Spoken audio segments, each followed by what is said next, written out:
Tjenare gänget, Marcus här. Hoppas allting är bra med er. Idag så ska vi snacka om aktier. Tjenare! I den här videon så tänker jag att vi ska gå igenom en halvårsuppdatering. Nämligen hur det har gått för min aktieportfölj. Jag kommer att visa upp min avkastning för mina portföljer och berätta mina tankar kring de här aktieinvesteringarna under det här året, 2021. Men en sak, det är att jag vill inte att du ska jämföra dig med mig, eftersom att vi alla är olika, vi har olika förutsättningar, vi sparar olika mycket. Men jag vill visa dig hur jag investerar så att du kanske kan få lite inspiration och kanske bli lite taggad till att investera själv. Du kanske inte har börjat investera själv, men då är det perfekt att kanske kika på hur jag lyckas investera. För du kommer också kunna lyckas med dig ifall du bara vill.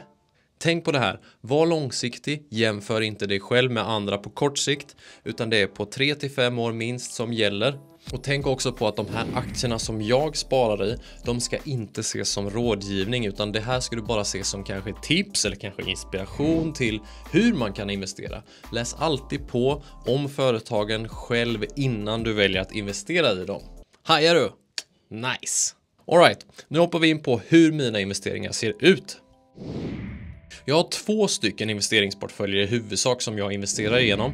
Men den allra första som vi kommer gå igenom, det är den köttigaste biten. Och det är min långsiktiga investeringsportfölj där strategin är att ha 80% aktier och 20% fonder typ.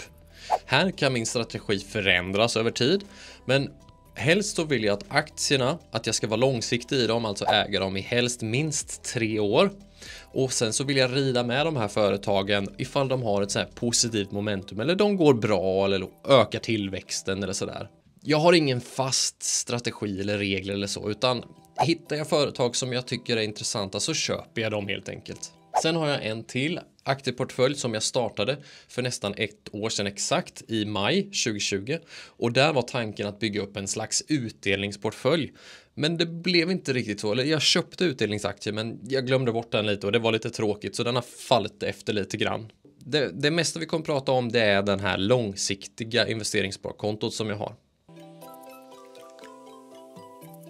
Den första aktien, och det är ju den som jag har pratat mest om, eller typ mest om på den här kanalen som du kanske känner till, och det är Sinch. Sinch är ett företag som säljer tjänster till andra företag. Det är nämligen så att till exempel du kanske har fått ett sms som du har registrerat dig på en sajt. Till exempel kanske du har fått ett sms eller att du ska verifiera för att kunna logga in på ett konto. Sinch har den här tjänsten där de hjälper andra företag att kunna implementera så att man kan skicka ut sms till sina kunder på ett enkelt sätt. Sinch har gått väldigt bra och jag nämnde ju mina tidigare videos att det var lite jobbigt när det gick ner ganska mycket. Men jag sålde ju ingenting, jag köpte tyvärr inte heller mer. Utan jag ligger still i Sinch och nu verkar det börja återhämta sig lite.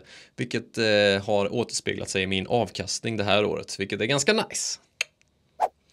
Aktie nummer 2 är Mycronic och en kort hisspitch om Mycronic det är att de gör maskinen som tillverkar skärmar, till exempel tv-skärmar, dataskärmar, mobilskärmar och liknande. De har ägt väldigt länge och de har återhämtat sig ganska bra. De har inte gett så bra avkastning kursmässigt men de ger också en utdelning. Vad kan jag säga om dem? Kul svenskt företag. Aktie nummer 3 är Plaid och de har jag ju pratat ganska mycket om och i mina första videos så visade jag ju när jag köpte aktier i Plaid. De ligger jag kvar i och de har jag också köpt lite mer i under tiden. Det är nog den aktien som har gått bäst som jag har investerat minst i faktiskt. Och Plaid det är ju ett företag som gör, smarta puckar bakom lampknappen. De typ gör hemmet lite smartare helt enkelt genom att du kan styra belysning och annat trådlöst och Plaid vill helt enkelt att göra hemmet lite smartare med olika funktioner, till exempel då de här smarta puckarna som man kallar det, eller smarta dimrar som är uppkopplade så du kan styra dem med Google Home och säga till exempel okej, Google, tänd lampan i vardagsrummet och så bara pling typ så. Bra företag som jag tycker är intressanta, som växer ganska fort och har nog ganska fina framtidsutsikter framför sig också, hoppas jag. Företag nummer 4, eller aktie nummer 4 är Castellum som jag har pratat om i min video om utdelningsaktier. Castellum är ju ett fastighetsbolag som har väldigt många olika fastigheter runt om i Sverige och Norden. Och främst så gillar jag Castellum just för att de är en stabil utdelare. Enligt mig är det Sveriges bästa utdelningsaktie. Om man tänker sig till de andra företagen i min portfölj så är väl inte Castellum kanske den bästa tillväxtaktien, utan Castellum är mer för att det är ett stabilt, fint företag som jag köpte för ganska länge sedan och känner att jag vill inte göra mig av med dem för att jag gillar utdelningen och förhoppningsvis så ökar den på sikt. Resterande företag är bevakningsposter som jag har köpt in. Och då börjar vi med Angler Gaming som är ett investmentbolag inom gaming, inom iGaming. De har en väldigt hög utdelning, så här är ju ett gamingföretag som växer ganska mycket men också ger ut en väldigt hög utdelning. Det här är en bevakningspost som sagt, så jag håller fortfarande på att göra lite research om företaget. Nästa aktie är ZignSec. ZignSec är ett regtech-företag, vilket betyder att de har lösningar för om du har en hemsida så kan ZignSec hjälpa dig med att implementera så att dina kunder kan logga in med BankID eller olika andra verifieringslösningar till exempel. Sen har ZignSec många fler produkter, men det är just det som de är bra på. Det är ju sådana här registreringslösningar då helt enkelt, eller inloggningslösningar på i en mängd olika länder helt enkelt. Nästa företag är Evolution, och Evolution kanske du känner igen, det är en typ folkaktie inom Sverige. Det är också inom gaming. Och de här tog jag in mest som en liten mer kortsiktigt när de föll där 10% på typ en dag. Då tog jag in lite Evolution eftersom jag tycker att det är ett fint företag som växer på bra. Jag har ju sagt det flera gånger att jag förstår inte varför jag inte har köpt aktien, men nu har jag faktiskt gjort det. Men jag har gått in ganska tunt. Och sista aktien som jag har i den här köttiga portföljen, det är MAG Interactive, och de tog jag nyligen in. Och det här är ju då företaget som äger bland annat Quizkampen. Och vad är det mer de har? Den här live-appen, vad fan heter den? Primetime heter den, som de köpte upp. Så de har ju då spelappar i Sverige eller i Europa och världen helt enkelt. Och ja, jag tycker att de växer på fint, och om de lyckas bra med till exempel Primetime så kan de nog lyckas bra med sina andra spelappar med framöver. Det ska bli kul att se och följa dem. Men som sagt, det här är bevakningsposter, så det här är företag som jag håller koll på, som jag köpt in mig väldigt lite i bara för att få lite mer incitament till att hålla koll på dem. De är intressanta i stunden men också långsiktigt för mig. Och jag är beredd på att förlora kanske 20-50% ifall jag har helt fel. Resten i min sån här köttiga portfölj, det är ju då fonder som jag listar här nedanför.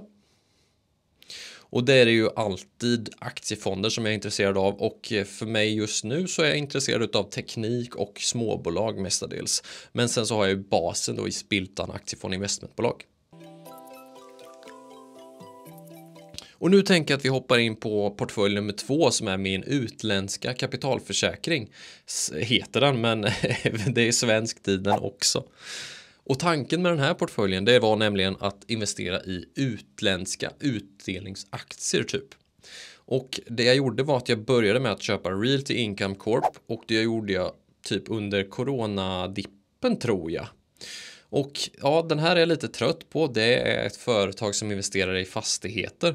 Realty Income Corp är ju en REIT som det kallas, så det är en grej i USA. Så kan man då ha sådana här företag som delar ut ganska mycket pengar utav sin vinst, och då får man väldigt förmånlig skatt nämligen.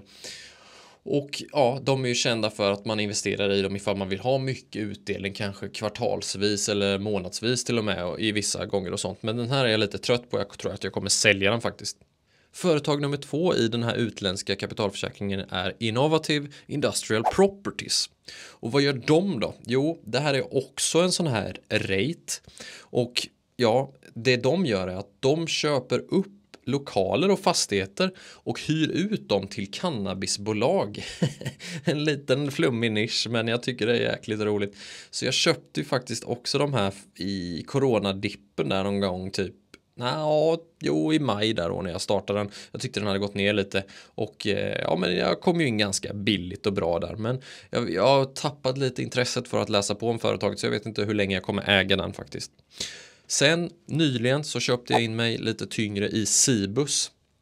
Cibus är ett fastighetsföretag och det är ju Sveriges första månadsutdelare. Och ja, men jag tycker att jag vet inte, jag har fått en bra känsla över Cibus som företag, och sen så är det ju som sagt en utdelningsfokuserad portfölj den här. Så det är roligt att få ett så här stabilt kassaflöde hela tiden, och det ska bli kul att följa Cibus som företag framöver. Om vi summerar de här två portföljerna som jag investerat i, så i år så ligger jag på plus 20% just nu när jag spelar in den här filmen. Det har varit lite knackigt under året. Jag har legat efter OMXS30 eller börsen då det här året. Men det är helt okej med, eftersom att börsen har ju sprungit iväg otroligt fort.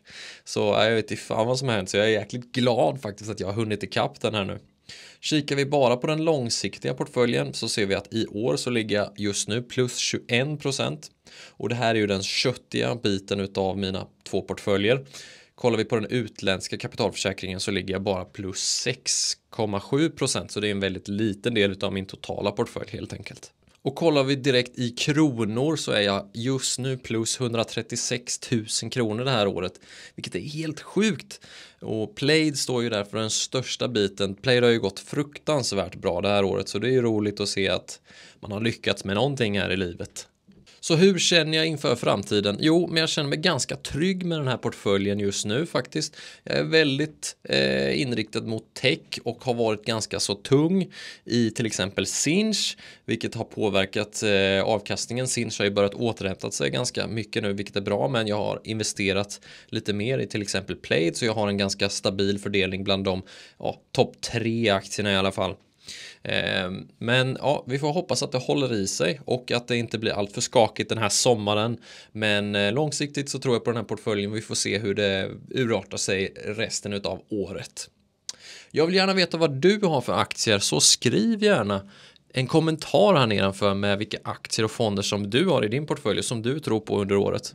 Och om du gillade den här videon och att jag visar upp vad jag har i portföljen, så tryck gärna på tummen upp. Och tack så mycket för att du har tittat, och snart är vi 20 000 prenumeranter på kanalen på bara ett års tid. Det är ju snart exakt ett år sedan jag släppte min första video på kanalen. Och jäklar, tack så mycket för att du är med och för att du prenumererar och för att du gillar och kommenterar. Jag hoppas att du får en grym dag, hoppas du har det gött. Ha det gött, ciao!